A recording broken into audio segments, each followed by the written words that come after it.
Now, just a fraction of the number of students offered places at Oxford and Cambridge are from the north of England. But today a scheme was launched to try to persuade young people in Sunderland and Washington to apply to our leading universities. Alison Freeman has more details. Right, so we've just done the structure and function of DNA, remembering adenine and thymine have two bonds. Raising aspirations. The Southmoor Academy is at the heart of a scheme in Sunderland which will encourage young people from the city to apply for places at top universities. Mr. Wright, an Oxford graduate himself, is leading the project. One of the things that I think is really difficult is there's this huge mystique around applying to Oxford, which I just think blinds people to the benefits that they could get from it.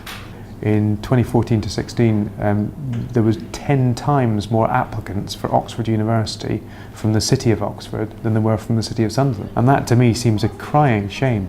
These sixth formers hope to gain one of those prestigious places and have even attended a summer school in Oxford. Before I went, I kind of brandished it as people who were going to be really posh, but they weren't. They were all really welcoming and lovely. I think people are put off by the name, but they don't realise how much they're capable of if they think about it. There's probably a lot of people who are capable probably don't think they are because it's such a big name. Because of the stereotypes, you kind of just assume you would never ever get into Oxford or Cambridge. Data released earlier this year highlighted higher education's north-south divide. Between 2010 and 2015, students from London and the South East got 48% of offers from Oxford and Cambridge. But the north as a whole got just 15% of Oxford offers and 17% from Cambridge.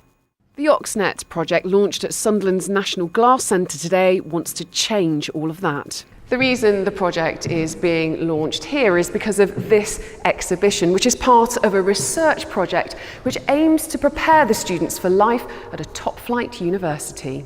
It cuts across so many different disciplines: science, history, art, religion.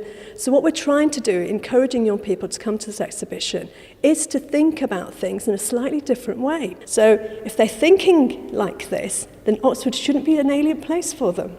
OxNet hopes its work will raise applications from the North East and ultimately admissions. Alison Freeman, BBC Look North, Sunderland. Well, Adam Liddell is 18 and a former pupil of Southmoor School in Sunderland. He's now reading natural sciences at Cambridge. In fact, he's only in his first term. Well, with 3 A-star A-levels and 2 other A grades under his belt, I asked him how hard he found it to get in.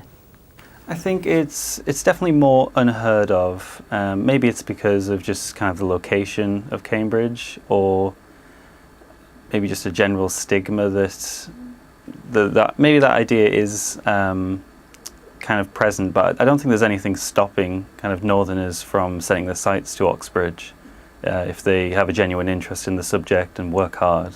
Were you daunted about the fact that you were applying to Cambridge? I mean, it does have a sort of elitist reputation, doesn't it? It does. I suppose it is a bit daunting. Even now, you can feel a bit out of place.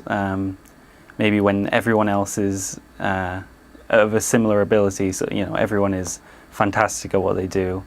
But at the same time, it's nice because you really get to talk to people who have the same kind of passion for the subject. So in that way, it kind of gets a bit less daunting as you begin to sink in and realise.